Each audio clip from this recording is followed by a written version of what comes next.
Salve, salve, meus amigos, salve você que está me assistindo, salve o Corinthians. Estou de volta aqui com o meu programa Tarcísio Rabelo em A Voz que Vem das Arquibancadas. Vídeo exclusivo aqui para a plataforma do YouTube. Eu havia prometido para vocês que eu faria uma live hoje, logo após o jogo entre Corinthians e São Paulo, mas devido a alguns problemas, estive na casa da minha mãe mora em Taubaté, eu moro em Campos do Jordão, eu assisti o jogo todo lá. Depois, na volta para cá, muito trânsito na serra. Então, ou seja, não deu para mim fazer essa live com vocês, mas prometo que logo, logo estaremos trabalhando juntos, ao vivo, aqui na plataforma do YouTube, ok? Vamos falar um pouco sobre o jogo de Corinthians e São Paulo? Mas antes disso, você que ainda não se inscreveu aqui no meu canal, convido você a se inscrever. Tá vendo aqui? Ativa esse quadradinho aqui, se inscreve no meu canal, ativa o sininho, para você poder receber todos os comentários, todos os conteúdos aqui do meu canal, ok? Deixe o seu comentário, o que você achou daquilo que nós estamos falando. Aqui é um debate livre e democrático, onde todos nós temos direito de falar aquilo que bem entendemos. Pois muito bem, vamos lá, vamos falar um pouco sobre o jogo entre Corinthians e São Paulo hoje. Comentar o jogo do Corinthians hoje em dia é a coisa mais fácil que tem. É a coisa mais fácil que tem. Só tem que dizer assim, o time do Corinthians é um time apático, um time sem pegada, um time sem criatividade, um time sem ataque, um time que só joga na defesa, entregando a bola para o adversário. Esse é o comentário que se faz para o Corinthians. O Corinthians jogou assim contra o Fortaleza, jogou assim contra o Botafogo e jogou assim hoje contra o São Paulo. Desde o começo do jogo, até o final do segundo tempo, o Corinthians dava a bola para o São Paulo e deixava o São Paulo jogar.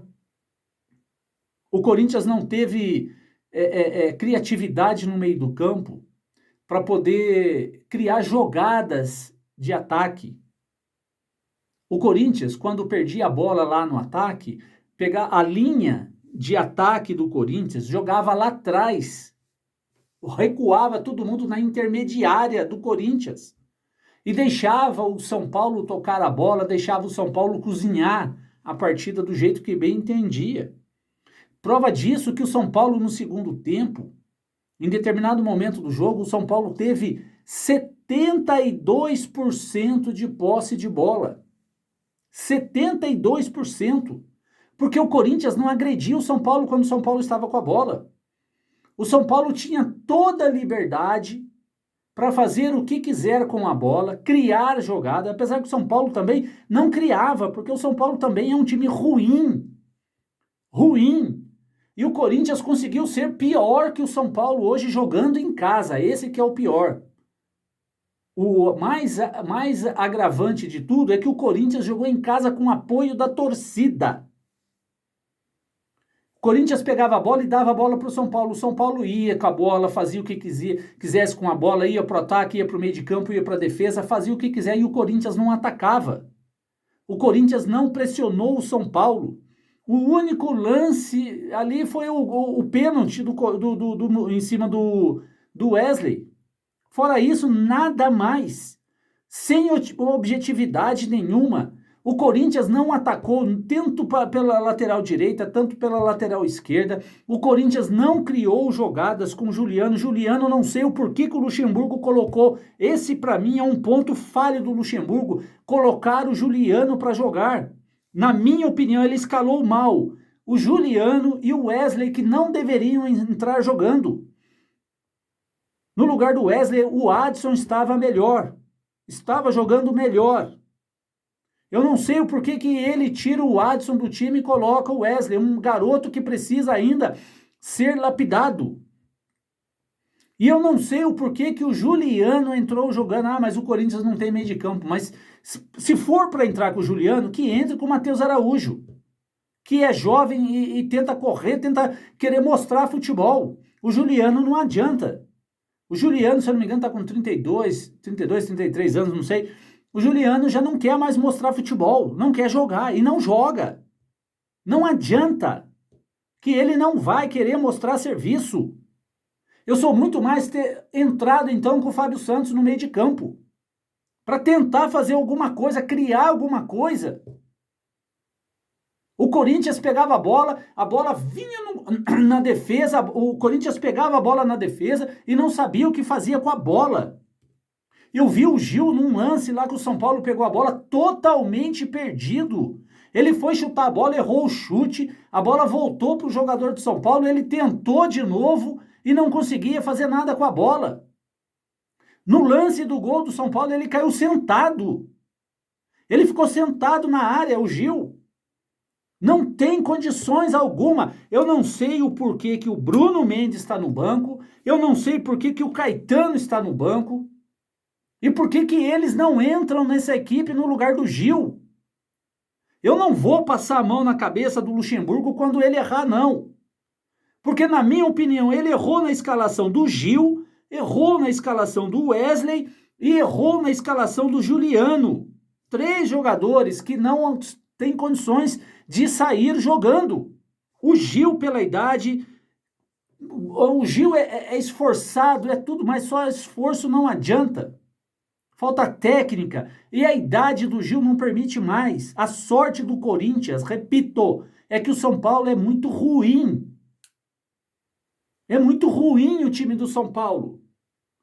E o Corinthians não agride. O Gil não colabora. O Gil não ganhou uma bola de cabeça lá no ataque. Na defesa, ok, ele tirava a bola de cabeça, mas no ataque ele não ganhou uma. O Juliano, o que o Juliano fez em campo? O Wesley entrou meio que perdido, garoto, ainda tem muito para jogar, tem muito a dar ao Corinthians, mas ainda é garoto. Ou seja, Luxemburgo, na minha opinião, errou na escalação desses 3. O Luxemburgo errou na parte tática de dar a bola para o São Paulo e não agredir o São Paulo.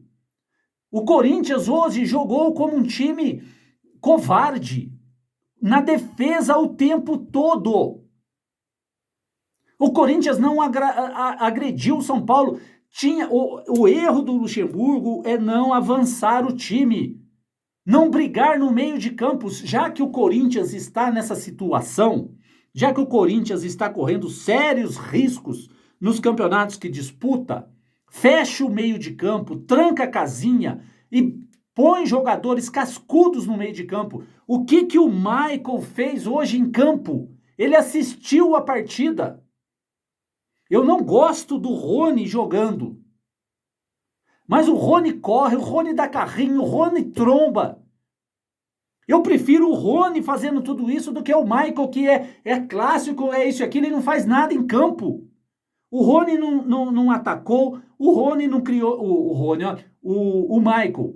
O Michael não atacou, não criou jogada, não defendeu, não combateu, não fez nada. E o Luxemburgo não tirou ele do time. Eu não vou, repito, passar a mão na cabeça, acredito e falo para vocês. O Luxemburgo não tem culpa desse time horrível que o Corinthians tem. Mas ele poderia. Eu que não entendo de futebol, eu que não estou lá vivendo o dia a dia do Corinthians. Eu vejo que os erros, como que o Corinthians em casa contra o São Paulo, que é ruim, joga uma partida tão covarde como o Corinthians jogou hoje. A bola queimava no pé dos jogadores. E fizeram uma pergunta para o Flávio Prado. O Flávio Prado sempre detona o Corinthians, sempre fala do Corinthians, mas nessa fala dele, eu concordo 100% com ele. 100% eu concordo com o Flávio Prado. Flávio Prado disse que o problema do Corinthians não é a idade, um time envelhecido, porque quem é envelhecido ali que jogou é o Cássio, que é veterano, o Fagner, que é veterano, mas é raçudo e corre, e o Gil. Só 3 jogadores de certa idade que jogaram hoje. E o Cássio é goleiro, hein? Na linha mesmo é só o Fagner e o Gil. E o Fagner, mesmo com a idade dele, ele ainda corre. E perguntaram para ele o que você acha que é o problema do Corinthians. E o Flávio Prado foi cirúrgico na sua resposta. Olhando para essa situação do Corinthians, a única coisa que eu acho, que eu vejo nesse time do Corinthians, é a falta de preparo físico. O Corinthians não tem preparo físico para jogar 90 minutos. O Corinthians se arrasta em campo. O segundo tempo do Corinthians foi morto. Foi isso que o Flávio Prado falou. E eu concordo plenamente com ele. O Corinthians não jogou, abdicou do jogo. Um time covarde em campo, com espaços e deixando o São Paulo fazer o que quiser com a bola. Jogadores se arrastando em campo. Aí eu volto naquele velho problema. Por que contratar um profissional? Que na minha opinião não é nem profissional. Um cara que faz isso não é profissional. Ok? Contratar um profissional para fazer o que o Flávio de Oliveira fez no preparo físico do Corinthians. Ele já havia sido demitido porque ele foi péssimo o ano passado. Vitor Pereira tentou melhorar a parte física do Corinthians, tanto é que o Corinthians chegou nas quartas de final na Libertadores, chegou na final da Copa do Brasil, ficou em quinto no Campeonato Brasileiro porque tinha preparo físico. Hoje não, Corinthians. Aí o Vitor Pereira vai embora e o inteligente do Duílio vai lá e traz o Flávio de Oliveira de volta. Jogadores fora de forma, jogadores gordos jogando bola, totalmente despreparados, sem um pingo de profissionalismo, ganhando fortunas que esses jogadores ganham e não tem comprometimento com esta bandeira. Eles não têm comprometimento com o clube, eles não têm comprometimento com a torcida. Porque são jogadores que se arrastam em campo e fazem o que querem. É claro de ver isso. O Roger Guedes, quando era lançado, ele não ganhava uma bola da defesa do São Paulo na corrida. Ele perdia todas porque não está preparado. O Yuri Alberto sumiu em campo. Eu não sei como que o Yuri Alberto, um jogador jovem, com todo o preparo físico que tem, some numa partida de futebol e não aparece. Por que não aparece também? Uma das respostas é: o Corinthians não tem armação de jogada. Não cria. Até quando nós vamos ficar assim? Até a janela se abrir e a inteligência do Corinthians, chamado Duílio e Alessandro, contratar alguém para jogar. Agora, no meio do ano, para tentar salvar o ano do Corinthians. Tentar salvar o ano. Que beleza, hein, Duílio? Que beleza isso. Que planejamento que você teve com o clube, hein? Que planejamento. Fazer isso com o Corinthians. O pior presidente da história do Corinthians foi você, Duílio. Porque você falou, você batia no peito e se orgulhava, falando que ia melhorar as finanças do clube. Cadê que você melhorou? A dívida continua do mesmo jeito, até aumentou a dívida do clube. Ah, mas eu pago o salário em dia, isso é obrigação. É obrigação pagar os salários em dia. Você não ganhou título, você não contratou jogadores, não diminuiu a dívida. O que você ficou fazendo aí? Eu gostaria, Duílio, sinceramente, que você, no final do seu mandato, que você apresentasse um balancete seu. Do período que você, desde o dia que você assumiu o Corinthians até o dia que você deixou. Faz isso. Faz isso para nós. Quero ver o seu trabalho, Duílio, do Alessandro e do Roberto de Andrade. Faça isso. Estamos esperando você fazer isso. Ok? Porque com esse time não dá. E você, Luxemburgo, você precisa começar a agrupar o time. E ver que tem certos jogadores que não dá mais para jogar no Corinthians. Não tem condições. O Michael também tem que ser afastado. Não dá para o Michael. Coloca o fio desencapado, que é o Rony. É melhor ter o Rony trombando, gritando, batendo para tudo quanto é folado, dando carrinho, do que o Michael que não faz nada em campo. Eu repito, não gosto do futebol do Rony, mas nesse momento o Rony é melhor que o Michael. Ah, mas ele não sabe passar bola, não interessa, pelo menos ele vai destruir. Hoje o Corinthians não destruiu jogada. Se o Rony tivesse ali, pelo menos isso ele ia fazer. E a defesa do Corinthians assistindo o São Paulo marcar o gol. Olha, é incrível. É o que eu falei lá no início do vídeo. Comentar jogo do Corinthians hoje é a coisa mais fácil que tem. É fácil. Ou seja, é só falar, o Corinthians não joga nada. Pronto, você já resumiu todo o time do Corinthians. É isso aí, rapaziada. Desculpe não poder fazer essa live que eu queria fazer com vocês hoje, ao vivo, né? mas estou preparando uma surpresa para vocês aqui no meu canal. Logo, logo nós estaremos com uma surpresa aqui, tá? E vamos fazer muita coisa aqui no meu canal, no meu programa Tarcísio Rabelo em A Voz que Vem das Arquibancadas. Fique comigo que você não vai se arrepender. Tamo junto, rapaziada. Um beijo a todos vocês, um beijo a todas as mamães, uma ótima semana para vocês e tamo junto. Vai, Corinthians!